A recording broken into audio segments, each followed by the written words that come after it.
So here we are, standing in front of a row of trash bins, trying to figure out, which bin do I put this cup in? Let's give it a try. Raise your hand if you think this cup goes in the landfill bin. Now what about the recycling bin? Now what about the composting bin? Okay. Now raise your hand if you're not quite sure. Yeah. Looks like most of you. Sorting waste is really challenging. Most people want to do the right thing, but the system is so confusing, they make their best guess and move on. Today, I want to talk to you all about composting waste. But first, what is composting? It's a natural process driven by microorganisms that break down waste into soil. While composting can happen in a small backyard scale, most composting waste that's collected is taken to a large industrial scale facility where it's treated there. In a large industrial scale composting facility, this natural process requires very specific conditions. Carbon to nitrogen ratio of 30:1, moisture content between 50 to 60%, and the continual mixing and adding of oxygen that produces aerobic conditions that naturally generates heat above 130 degrees Fahrenheit, which ultimately breaks down waste into soil. Did you catch all that? The takeaway here is that composting is a complex but very useful process that breaks down waste into soil. When sent to landfill, organic materials like food scraps and lawn clippings produce methane, a potent greenhouse gas. But when sent to compost, organic materials don't produce methane. This is a very good thing. However, the composting of supposedly compostable food containers is a different story.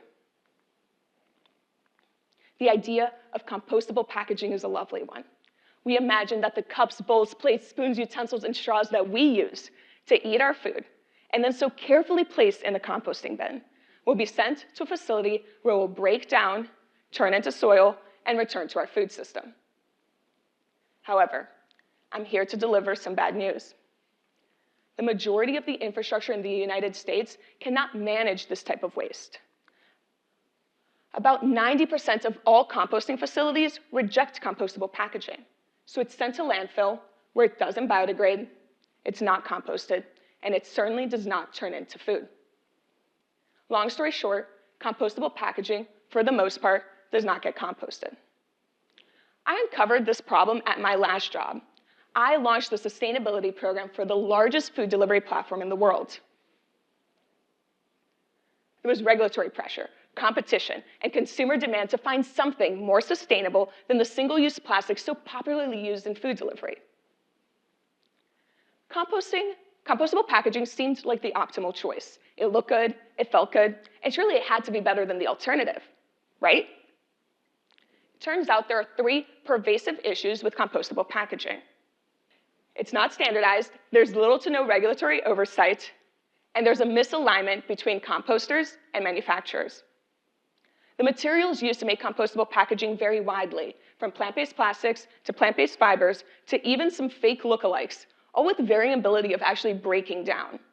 This is confusing not only for consumers, but also for composters. Second, there's little to no regulatory oversight.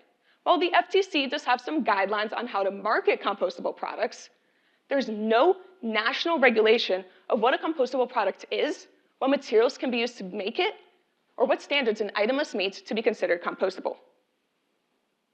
Lastly, there's a misalignment of incentives between packaging manufacturers and composters. Packaging manufacturers make and sell packaging, while composters make and sell soil. Packaging manufacturers are focused on making products that serve consumer needs, not that break down safely into compost. This broken system exists because of the gap between packaging manufacturers, composters, and regulators. The state of California has taken a first step in attempting to address these 3 challenges with one bill, AB 1201. The bill tries to standardize compostable packaging in the state. As it stands now, this bill falls short. Super high level, the bill essentially states that compostable products must be able to break down in a composting facility within 180 days.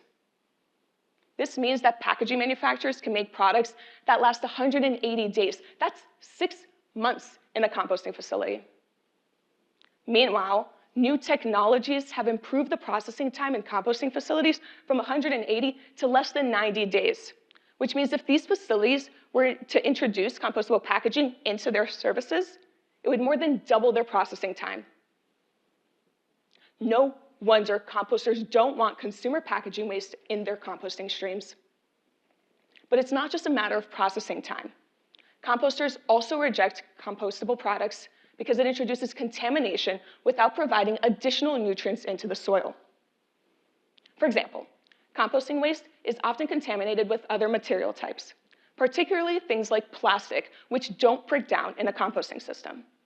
Additionally, toxins such as PFAS can be found in certain compostable materials. While having an enforceable regulation in the state of California is a good first step, future policy must align with how the system actually works. Ultimately, what's most important is that we reduce the amount of waste we produce. It's critical that we enable and encourage the use of reusables and build systems that reduce waste altogether. However, sometimes reusables are not an option, so a pragmatic solution for disposable packaging must align incentives across all players. So how do we bridge the gap between composters and manufacturers? We need mandates that standardize the safety and materials used in compostable materials so that there's no contamination in the composting stream. We need more stringent policy and oversight to force composters and manufacturers to collaborate. And lastly, as money gets pumped into sustainable technologies, both on the packaging side as well as the composting side, we need policy to get updated and be enforced in order to keep incentives aligned. So yes, it's true. The system does not work well today. However, I still encourage you to try your best every time you sort your trash. Let's go back to our cup. Which bin do we put this cup in? Well, on the bottom of the cup, it tells us it's compostable. So do we compost it? You may be surprised to hear me say this, but my answer is yes.